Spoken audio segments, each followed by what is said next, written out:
তো আল্লাহ বলেন, ইন্নাকা কাদিফান ইলা রাব্বিকা কাদহান ফামুলাকি। হে মানুষ, তুমি তোমার রবের কাছে পৌঁছা পর্যন্ত কঠোর পরিশ্রম করতে হবে, তারপরে তুমি তোমার রবের সাক্ষাৎ পাবে। তার মানে এই দুনিয়াটা হচ্ছে পরিশ্রমের জায়গা। প্রিয় ভাইরা, এখানে পরিশ্রম না করলে সফলতার দেখা মিলে না। বাঁচতে হলে, সারভাইভ করতে হলে, টিকে থাকতে হলে আপনাকে পরিশ্রম করতে হবে। এই পৃথিবীতে কেউ কাউকে জায়গা করে দেয় না, এখানে জায়গা করে নিতে হয়। ঠিক কিনা বলেন? আপনি যদি পরিশ্রম করেন, পরিশ্রমে যে ঘাম ঝরে শরীর থেকে, পরিশ্রমের ঘামে জন্ম নেয় সফলতার বীজ। আপনি যখন হাড় ভাঙ্গা পরিশ্রম করবেন, এই পরিশ্রমের যে লোনা পানি বেরোবে, যে ঘাম বেরোবে, এই ঘামেই জন্ম নেয় সফলতার বীজ। এবং সফলতার কোনো শর্টকাট হয় না প্রিয় ভাইরা। অনেকে অল্পতে সফল হতে চায়, শর্টকাট খুঁজে, আসে না? নাই না, সফলতার জন্য আপনাকে লং কাটে যেতে হবে। ওখানে কোনো লিফট থাকে না, সিঁড়ি বেয়ে উঠতে হয়। অনেকে চায় যে সফলতার লিফটে উঠবো, সুইচ চাপবো, সাকসেসফুল ইন লাইফ। না, এত সহজ না, আপনাকে সিঁড়ি বেয়ে উঠতে হবে। তাহলে পরিশ্রমের কোনো বিকল্প নেই। এই দুনিয়াটা হচ্ছে পরিশ্রমের জায়গা, সংগ্রামের জায়গা। আপনি সফল হতে হলে আপনাকে পরিশ্রম করতে হবে, করতেই হবে। আর পরিশ্রমে কোনো লজ্জা নেই। আমি বিভিন্ন আমার আলোচনায় বলি, কাজে লজ্জা নেই। কিসে লজ্জা নেই? আওয়াজ করে বলুন সবাই। কাজে লজ্জা নেই। লজ্জা হচ্ছে অলসতায়, লজ্জা হচ্ছে হাত পাতায়, লজ্জা হচ্ছে অকর্মণ্যতায়। কাজে লজ্জা আছে? লজ্জা কিসে বলেন সবাই? লজ্জা হচ্ছে অলসতায়, অকর্মণ্যতায়। যারা কাজ না করে ফুটানি মারে, ওইটাতে লজ্জা। অনেকে আছে ফুটানি মারে, আছে না? নাই, কাজ করে না, সব ফুটানি। এই ফুটানিতে লজ্জা, কিন্তু পরিশ্রমে কোনো লজ্জা নেই। এজন্য আল্লাহ তাআলা বললেন, ইয়া আইয়ুহাল ইনসান ইন্নাকা কাদিহুন ইলা রাব্বিকা কাদহান ফামুলাকি। হে মানুষ, তোমার রবের কাছে পৌঁছা পর্যন্ত তোমাকে পরিশ্রম করতে হবে। হাড় ভাঙা পরিশ্রম করে আমার কাছে আসতে হবে, তবেই সফলতা মিলবে। অন্য আয়াতে আল্লাহ তাআলা বলছেন, লাকাদ খালাকনাল ইনসানা ফি কাবাদ। নিশ্চয়ই মানুষকে আমি কষ্ট এবং পরিশ্রম নির্ভর করে তৈরি করেছি। এই পৃথিবীতে টিকে থাকতে হলে তাকে পরিশ্রম করতে হয়, কষ্ট করতে হয়।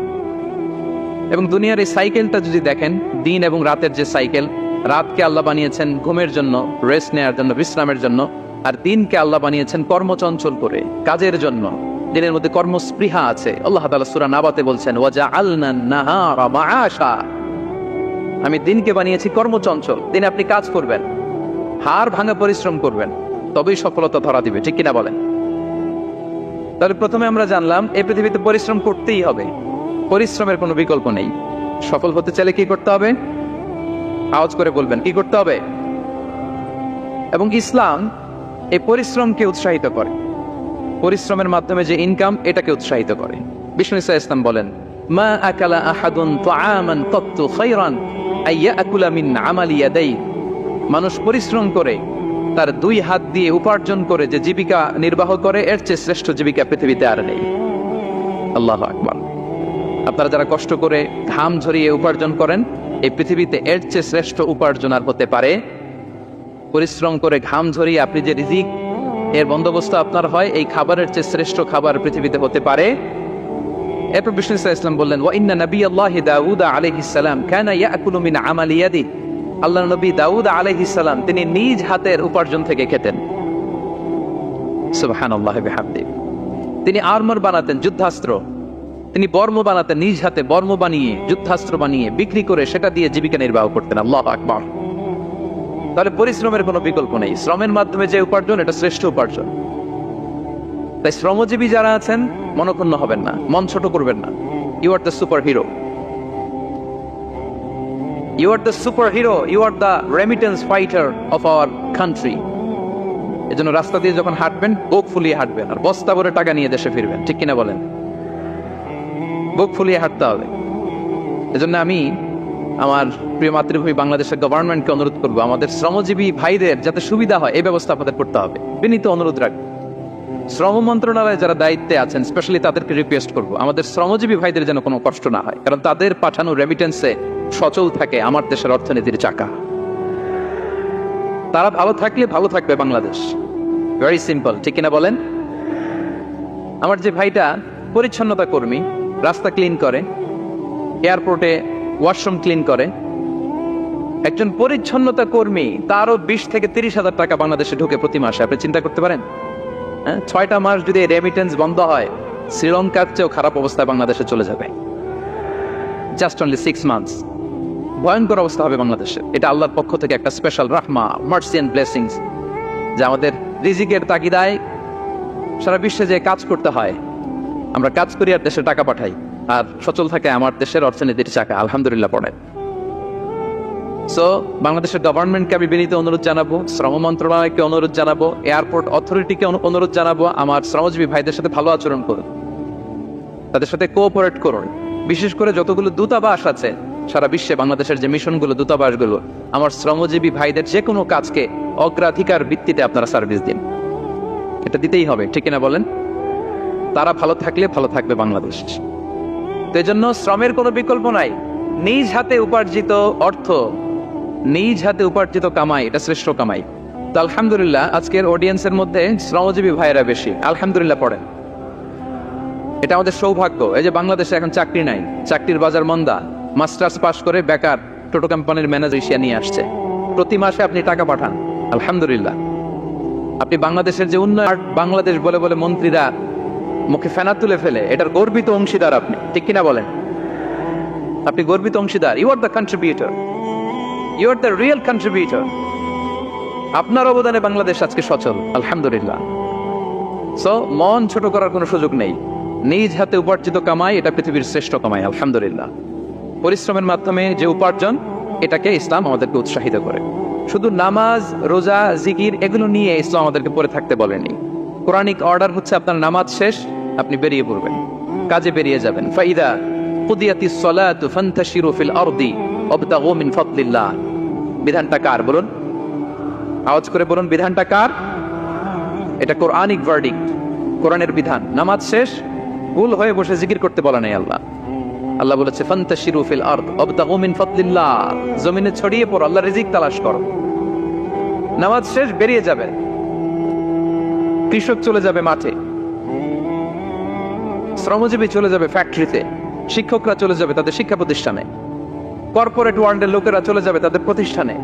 ডেভেলপমেন্ট করতে হবে, সিভিলাইজেশন করতে হবে।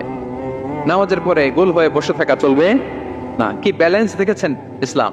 আজান হয়েছে তো মসজিদে আসো, নামাজ শেষ বেরিয়ে পড়ো, আলহামদুলিল্লাহ। কি ভারসাম্যপূর্ণ ইসলাম। ফাইদা কুদিয়াতিস সালাতু ফান্তাশিরু ফিল আরদ, যখন সালাত শেষ জমিনে ছড়িয়ে পড়ো, আল্লাহর রিজিক অন্বেষণ করো। তাহলে শুধু নামাজ রোজার মধ্যে ইসলাম নয়, আপনাকে কর্মঠ হইতে হবে, পরিশ্রম করতে হবে, হাড় ভাঙা পরিশ্রম। বিশ্বনবী সাল্লাল্লাহু আলাইহি ওয়াসাল্লাম অত্যন্ত পরিশ্রমী ছিলেন। He started his first career as a shepherd, সুবহানাল্লাহ। ওনার প্রথম ক্যারিয়ার উনি রাখাল হিসেবে শুরু করেছেন। রাখালরা যে কাজ করে, অর্থাৎ মরুভূমিতে ভেড়া, মহিষ, ভেড়া, ছাগল, তারপর বকরি, দুম্বা, এই চরানোর কাজগুলো দিয়ে বিষ্ণু ইসলাম তার ক্যারিয়ার শুরু করেছেন এজ এ শেফার্ড। বিষ্ণু ইসলাম বলেন, সহিহ বুখারীর বর্ণনা, মা বাআসাল্লাহু নাবিয়্যান ইল্লা রাআল গানাম। আল্লাহ তাআলা এই পৃথিবীতে এমন কোন নবী পাঠায় নাই যে নবীরা ছাগল চড়ায় নাই। সুবহানাল্লাহ পড়বেন না? সাহাবারা বললেন, ওয়া আনতা ইয়া রাসূলুল্লাহ, হে আল্লাহর নবী, আপনিও ছাগল চড়িয়েছেন? বিষ্ণু ইসলাম বললেন, নাআম, আমিও ছাগল চড়িয়েছি। ওয়া কুনতু আরআহা আলা কারারিত লি আহলি মক্কা, আমি অল্প কিছু মজুরির বিনিময়ে, অল্প কিছু টাকার বিনিময়ে, সামান্য কিছু পারিশ্রমিকের বিনিময়ে মক্কার লোকদের ছাগল চড়িয়ে দিতাম। সুবহানাল্লাহ পড়েন। ছাগল হচ্ছে খুব টেরা প্রাণী, ডানে টানলে বায়ে যায়, বায়ে টানলে ডানে যায়। তাদেরকে একসাথে করা এজ এ শেফার্ড, এটা মরুভূমিতে খুব কষ্টের কাজ। আল্লাহ তাআলা প্রত্যেক নবীকে দিয়ে ছাগল চড়িয়েছেন, যাতে করে কিছুদিন পরে নবীরা মানুষ চড়াতে পারে। সুবহানাল্লাহ। আল্লাহ বুঝাতে চাইলেন, এখন ছাগল চড়াও, এদের উপর যদি কন্ট্রোল নিতে পারো তাহলে মানব জাতির উপর কন্ট্রোল নিতে পারবো। আল্লাহু আকবার। এজন্য প্রত্যেকটা নবীকে দিয়ে, সহিহ বুখারীর বর্ণনা, মা বাআসাল্লাহু নাবিয়্যান ইল্লা রাআল গানাম, আল্লাহ পৃথিবীতে এমন কোন নবী পাঠায় নাই যেই নবীকে দিয়ে আল্লাহ ছাগল চড়ায় নাই। তো বিষ্ণু ইসলাম ছাগল চড়িয়েছেন, অত্যন্ত সুঠাম দেহে ছিলেন, কর্মঠ ছিলেন। তার মানে বিষ্ণু ইসলামও পরিশ্রম করে উপার্জন করেছেন, ঠিক কিনা? ছাগল চড়াতেন, তার বিনিময়ে সামান্য কিছু পারিশ্রমিক নিতেন, মজুরি নিতেন, এতে লজ্জা নাই। এজন্য এই কথা দিয়ে শুরু করেছে যে কাজে লজ্জা নেই। এই তো বিষ্ণু ইসলামের ক্যারিয়ার গেল। আমরা যদি সাহাবাদের জীবনী দেখি, ওনারাও পরিশ্রমী ছিলেন। কেউ খেজুর বাগানে কাজ করতেন, কেউ কৃষি কাজ করতেন, কেউ বাজারে ব্যবসা করতেন, কেউ বসে থাকেন নাই। হাড় ভাঙা পরিশ্রম করেছেন প্রত্যেকটা সাহাবা। তারা আমাদের মডেল। তারা আমাদের সুপার হিরো, তারা আমাদের আইকন, ঠিক কিনা? নবীরা আমাদের মডেল, সাহাবারা আমাদের মডেল। বিষ্ণু ইসলাম কর্মঠ ছিলেন, ওনার সাহাবারা অত্যন্ত কর্মঠ ছিল। কেউ বসে থাকতেন না, পরিশ্রম করতেন, হাড় ভাঙা পরিশ্রম করতেন, উপার্জন করতেন। তারা আমাদের জন্য প্রেরণার বাতিঘর। অনেক সাহাবাদের বায়োগ্রাফি থেকে আপনাদেরকে ঘটনা শেয়ার করা যাবে। আমি একজন সাহাবার জীবনী শোনাবো আপনাদেরকে। আব্দুর রহমান ইবনে আউফ রাদিয়াল্লাহু তাআলা আনহু, 10 জন জান্নাতের, দুনিয়াতে বসে যে 10 জন সাহাবা জান্নাতের সুসংবাদ পেয়েছেন তাদের মধ্যে একজন, আলহামদুলিল্লাহ বলেন। আব্দুর রহমান ইবনে আউফ রাদিয়াল্লাহু তাআলা আনহু প্রথম 8 জন মক্কায় যারা কালিমা পড়ে মুসলমান হয়েছে তাদের একজন। তার স্ট্যাটাসটা আগে জেনে নেন। তো তিনি যখন মক্কা থেকে হিজরত করে মদিনায় গেলেন, মনে রাখবেন মক্কা থেকে যে সাহাবারা বাড়ি ঘর ছেড়ে হিজরত করেছে তাদেরকে বলে মুহাজির, মানে হিজরতকারী সাহাবা। আর মদিনাতে যে সমস্ত সাহাবারা তাদেরকে রিসিভ করেছেন তাদেরকে বলে আল আনসার, মানে সাহায্যকারী সাহাবা। তো যারাই হিজরত করে মক্কা থেকে মদিনায় যেত, যখন হিজরত করে গেলেন, তার দেখবা তুমি তাকে টেক কেয়ার করবে, সে হবে তোমার মেহমান। সুবহানাল্লাহ। সাদ ইবনে রবি রাদিয়াল্লাহু তাআলা আনহু তিনি আব্দুর রহমান ইবনে আউফকে ডেকে নিয়ে গেলেন, ঘরে নিয়ে গেলেন মেহমানকে, এবং বললেন টেনশন নিও না, আসো, তোমার জন্য আমার কি প্রপোজাল শোনো। ফাআকসিমু লাকা নিসফা মালি, আমার যত সম্পদ আছে আমি অর্ধেক তোমারে দিয়ে দিব। সুবহানাল্লাহ। এত আসতে আপনার বাড়িতে কেউ মেহমান হলে করতে পারবেন এরকম? আল্লাহ, কেমন প্রেরণার বাতিঘর তারা। ফাআকসিমু নিসফা মালি, আব্দুর রহমান ইবনে আউফ, আমার অর্ধেক সম্পদ তোমারে দিয়ে দিব। এখানেই শেষ না, এরপর বলতে লাগলেন আমার অনেকগুলো স্ত্রী আছে, তুমি কোথায় যে মেয়ে খুঁজবা, প্রস্তাব দিবা, এত ঝামেলার দরকার নেই। আমার কোন স্ত্রীকে তোমার ভালো লাগে বলো, তার যদি তোমাকে ভালো লাগে তাহলে প্রয়োজনে তাকে আমি ডিভোর্স দিয়ে দিব, তাকে নিয়ে তুমি সুখের সংসার করবা। আল্লাহু আকবার, আল্লাহু আকবার। অর্ধেক সম্পদ দিয়ে দিব, আমার একাধিক স্ত্রী আছে, কাউকে যদি তোমার পছন্দ হয় এবং সেও যদি তোমাকে পছন্দ করে প্রয়োজনে তাকে ডিভোর্স দিব, new life, new career, just go on. আমার ভাই, তুমি যে বলছো সাদ ইবনে রবি, তুমি যে এত চমৎকার প্রপোজাল দিয়েছো, এতেই আমি খুশি, তোমার কোনো কিছুর আমার দরকার নাই। বারাকাল্লাহু লাকা ফি আহলিকা ওয়া মালিক, আল্লাহ তোমার সম্পদেও বরকত দেখ, আল্লাহ তোমার পরিবারেও বরকত দেখ। তবে একটা কষ্ট করতে হবে, সেটা কি? আব্দুর রহমান ইবনে আউফ বললেন, দুল্লানি ইলা সুক, just show me the way to market, মদিনার বাজারটা কোথায় এটা একটু দেখায় দাও। আমি নতুন মানুষ, পথঘাট চিনি না। দুল্লানি ইলা সুক, just show me the way to market of Medina, মদিনার বাজারটা কোন রাস্তায় একটু দেখায় দাও। আল্লাহু আকবার। সাদ ইবনে রবি বললেন, এই তো মদিনার বাজার। উনি যে কিছু ঘি কিনলেন, পনির কিনলেন, কিনে বিক্রি করলেন, প্রফিট করলেন, ওই প্রফিট দিয়ে আরো বেশি করে কিনলেন, আবার বিক্রি করলেন, প্রফিট, আবার বিক্রি করলেন, প্রফিট। এই কেনা বেচা করতে করতে 1-2 মাসের মধ্যে উনি মদিনার one of the biggest business magnate হয়ে গেলেন। আল্লাহু আকবার। কি হাড় ভাঙা পরিশ্রমী না তারা করেছেন, একেবারে রেডি ক্যারিয়ার ছিল। গেলাম, সবচেয়ে বড় বিজনেসম্যানের অর্ধেক সম্পত্তি পেয়ে গেলাম। He didn't accept the ready career, rather he made his own path with his own endeavor, নিজের চেষ্টায়, নিজের পরিশ্রমে, নিজের ঘাম ঝরিয়ে নিজের ক্যারিয়ার তৈরি করেছেন। চিল্লায় বলেন ঠিক কিনা? আমি তোমার কাছে স্বল্পতা থেকে পানা চাই, ও আল্লাহ, আমি তোমার কাছে লাঞ্ছনা থেকে পানা চাই। পড়েন আমিন। এই দোয়াটা বেশি বেশি পড়বেন। আল্লাহুম্মা ইন্নী আউযু বিকা মিনাল ফাকরি ওয়াল কিল্লাতি ওয়াদ দিল্লা, হে আল্লাহ, আমি দারিদ্রতা থেকে পানা চাই, আল্লাহ স্বল্পতা থেকে পানা চাই, আল্লাহ লাঞ্ছনা থেকে পানা চাই। সবাই পড়ুন আমিন। বিষ্ণু ইসলাম যে দোয়াগুলো শিখিয়েছেন এগুলো হচ্ছে ভেরি, প্রার্থনা বাক্য তৈরি করতে পারবেন না, কিন্তু বিষ্ণু ইসলাম এক বাক্যে যেটা চেয়েছেন গোটা দুনিয়াটা এর ভেতরে ঢুকে গিয়েছে। আল্লাহুম্মা ইন্নী আউযু বিকা মিনাল ফাকরি ওয়াল কিল্লাতি ওয়াদ দিল্লা, আল্লাহ দারিদ্রতা থেকে পানা চাই। বিষ্ণু ইসলাম নিজে স্বয়ং দারিদ্রতা থেকে পানা চাইতেন। তাহলে দারিদ্রতার সাথে আমাদের কোনো সম্পর্ক? আমরা পরিশ্রম করব, আমরা কাজ করে খাবো, কাজে উৎসাহিত করতেন, ভিক্ষাবৃত্তিকে অনুৎসাহিত করতেন। এক যুবক এসে হাত পাতালো, বিষ্ণু ইসলাম আমার কিছু দেন। নই বললেন, তুমি তো শক্ত সামর্থ্য মানুষ, বাসায় কি আছে বলো? সে বলে, আমার বাড়িতে একটা পানি খাওয়ার জগ আছে আর একটা চাদর আছে। বিষ্ণু ইসলাম বললেন, নিয়ে আস। সে নিয়ে আস। এবার বিষ্ণু ইসলাম চাদর আর জগ দুইটা নিয়ে সাহাবাদেরকে বললেন, মাইয়াশতারি হাদাইন, কে কিনবে? অকশন চিনেন? অকশন, অকশনে কি করে? নিলামে দাম তোলে না? রাসূল সাল্লাল্লাহু আলাইহি ওয়াসাল্লাম তার চাদর আর জগটা নিলামে তুললেন। এই কে কিনবে? মাইয়াশতারি হাদাইন, মাইয়াশতারি হাদাইন। একজন বলল, ফাকাল রাজুল আনা আখিযুহুমা বিদিরহাম, ইয়া রাসূলুল্লাহ, আমি 1 দিরহামে কিনবো। কয় দিরহাম? বিষ্ণু বললেন 1 দিরহাম, 1 দিরহাম, 1 দিরহাম, মানে এর চেয়ে কেউ বাড়াবে কিনা? মাইয়াজিদু আলা যালিক, এর চেয়ে বাড়ায় দিবা কে? আরেক সাহাবী বলল, ইয়া রাসূলুল্লাহ, আমি 2 দিরহামে কিনবো। 2 দিরহাম, 2 দিরহাম, 2 দিরহাম, আর বাড়ে না। বিষ্ণু সাল্লাল্লাহু আলাইহি ওয়াসাল্লাম তার কাছে 2 দিরহাম দিয়ে বিক্রি করে দিলেন। 2 দিরহাম নিয়ে যুবককে বললেন, নাও, এই 1 দিরহাম দিয়ে কিছু খাবার কিনে তোমার ফ্যামিলিকে দিয়ে আস। আরেক দিরহাম দিয়ে একটা কুঠার কিনে নিয়ে আস। তো যুবক কুঠার কিনে আনলো। ফাওয়াদাআ লাহু আর-রাসূল সাল্লাল্লাহু আলাইহি ওয়াসাল্লাম ইয়াদান, রাসূল সাল্লাল্লাহু আলাইহি ওয়াসাল্লাম নিজ হাতে ওই কুঠারের একটা হাতল লাগাই দিলেন কাঠের। শুধু কুঠার দিয়ে তো হবে না, একটা হাতল থাকতে হবে না? বিষ্ণু সাল্লাল্লাহু আলাইহি ওয়াসাল্লাম ওনার মোবারক হাতে, বরকতময় হাতে ওই কুঠারে একটা হাতল লাগাই দিলেন। এবার বললেন, যাও, 1 দিরহাম দিয়ে কুঠার, আরেক দিরহাম দিয়ে খাবার কিনে আনো। এই কুঠার দিয়ে জঙ্গলে যে কাঠ কেটে লাকড়ি বেচে জীবিকা নির্বাহ করো। সামনের 15 দিন আমার সামনে যেন তোমার গুড়গুড় করতে না দেখি। এ বেচারা গেল, 1 দিরহাম দিয়ে ফ্যামিলিতে খাবার দিল, আর লাকড়ি নিয়ে কাঠ কাটতে না কাটতে কয়েকদিনের ব্যবধানে ও 10 দিরহাম কামায় ফেলছে। মানুষের কাছে হাত পাতার চেয়ে, দুয়ারে দুয়ারে ভিক্ষা করার চেয়ে তোমার মতো এরকম কাঠ কেটে, জঙ্গলে কাঠ কেটে বাজারে বিক্রি করা অনেক ভালো। আল্লাহু আকবার। এই হচ্ছে বিষ্ণু ইসলামের ক্যারেক্টারিস্টিক্স। তিনি ভিক্ষাবৃত্তিকে অনুৎসাহিত করতেন। এই যে গল্পটা, what is the moral of the story? কি শিখলাম? 1 নম্বর যেটা শিখলাম, তিনি কাজ করে খেতে উৎসাহিত করেছেন। চাইলেই বিষ্ণু ইসলাম ওই 2টা জিনিস বিক্রি করে 2 দিরহাম দিয়ে বলতে পারতেন, যাও 2 দিরহাম দিয়ে খাবার কেনো। ওই বেলা খেয়ে রাতের বেলা আরেক দুয়ারে যে ভিক্ষা করতো, ঠিক কিনা বলেন? কথা বুঝতেছেন? 2 দিরহাম দিয়ে যদি খাবার কিনতো, তো দুপুরে খেয়ে রাতে কি করতো? আবার হাত পাততো। সেটা করে নাই। কাজ করে খেতে উৎসাহিত করেছেন এবং স্থায়ী সমাধান করে দিয়েছেন। কারণ কাজ কাজই, কাজে কোনো ছোট বড় নাই। আছে? কাজে কোনো ছোট বড় আছে না। তাহলে ইসলাম আমাদেরকে পরিশ্রমী হতে শেখায়, কর্মমুখী হতে শেখায়। ইসলাম কতটা কর্মমুখী ধর্ম দেখেন। বিষ্ণু ইসলাম বলেন, ইন কামাতিস সাআ ওয়া ফি ইয়াদি আহাদিকুম ফাসিলা, কেউ যদি দেখে কিয়ামত হয়ে যাচ্ছে, কি হয়ে যাচ্ছে? সবাই বলুন।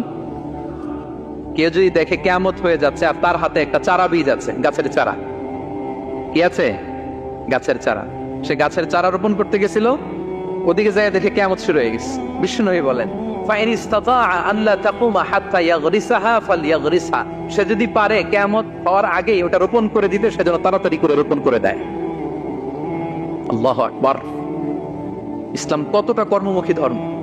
কিয়ামত শুরু হয়েছে, বিষ্ণু বলেন তার উপর কিয়ামত আসার আগে সে যদি চান্স পায়, চারা বীজটা যেন রোপণ করে দেয়। আর আমরা এখন আখিরুজ্জামান, দাজ্জাল আসবে, কিয়ামত হয়ে যাবে, 2025 সালেই হবে, এগুলো বলে কাজকর্ম সব বন্ধ করে দিচ্ছে। এরকম ডাকাইত আছে না নাই? হ্যাঁ বলেন, আছে না নাই? তা আখিরুজ্জামান কি আপনারা এটা শিখায়, এই লেসন শিখায়? আখিরুজ্জামান আসবে, দাজ্জাল আসবে, তো আপনার সমস্যা কি? দাজ্জাল আসবে দেখেই তো আপনাকে বিজনেস করে এমন টাকা কামাইতে হবে যাতে করে দাজ্জাল আসলে আমি আমার অর্থ দিয়ে মুজাহিদিন ভাইদেরকে সহায়তা করতে পারি। দাজ্জাল আসবে তো আপনার প্রবলেম কি? আপনার বডি বিল্ডিং, আপনার সোসাইটিকে সমৃদ্ধ করতে হবে, আপনাকে সভ্যতার কারিগর হইতে হবে। আপনার সব কাজ আপনি আরো বাড়াই দিবেন দাজ্জালের প্রশ্ন আসলে। এখন দাজ্জাল আসবে, 25 সালেই আসবে, 26 সালেই কিয়ামত হবে। কি হবে ক্যারিয়ার দিয়ে? আর কি হবে ব্যবসা করে? এরকম আসে না নাই? এরকম করা যাবে? বিশ্বনবী কি বললেন? কিয়ামত হইতেছে, তুমি দেখতেছো চাক্ষুষ বিলা আয়ান, দেখতেছো কিয়ামত হইতেছে, আর তুমি গাছ লাগাইতে গেছিলা। যদি সুযোগ হয় কিয়ামত হওয়ার আগে আগে কি করো? গাছ লাগাও। সুবহানাল্লাহ পড়বেন না? প্রিয় ভাইয়েরা, আমরা যেন পরিশ্রমী হই, আমরা যেন কর্মঠ হই, আমরা যেন অলস না হই। বিষ্ণু ইসলাম অলসতা থেকে আল্লাহর কাছে পানাহ চাইতেন। আল্লাহ আমাদেরকে বোঝার তৌফিক দান করুক। আমরা পড়ি আমিন। আল্লাহ নবী সাল্লাল্লাহু আলাইহি ওয়াসাল্লাম শুধু পরিশ্রম করতে বলেছেন এমন নয়, তিনি পরিশ্রমীদেরকে পছন্দ করতেন। এক সাহাবীর সাথে তিনি মুসাফা করলেন, দেখলেন হাতটা বড্ড খসখসে। তিনি শ্রমিক, শ্রমজীবী সাহাবী। এটা যখন তিনি শুনতে পেলেন, তিনি পরম মমতায় আলতো করে ওই সাহাবীর, শ্রমিক সাহাবীর হাতে তিনি চুমো খেলেন। আল্লাহু আকবার। এবং ওনার আন্ডারে যারা কাজ করত তাদের সাথে বিষ্ণু ইসলামের যে আচরণ, ওনার যে শ্রমিক, ওনার যে খাদেম, তাদের সাথে বিষ্ণু ইসলামের যে ডিলিং শুনলে আপনি অবাক হয়ে যাবেন। অবাক হয়ে যাবে। আপনি কারো ব্যাপারে যদি রিয়েল ইনফরমেশন চান, আপনি কয়েকটা জায়গায় নক করতে হবে। 1 নম্বর, ধরেন যে একজন বড় সাহেব, তার আসল তথ্য যদি চান, তার বউকে জিজ্ঞেস করেন। কারা জিজ্ঞেস করবেন? ওয়াইফকে জিজ্ঞেস করবেন, স্ত্রীকে, আসল তথ্য পাবেন। 2 নম্বর, তার বাড়ির দারোয়ানকে জিজ্ঞেস করবেন। কাকে?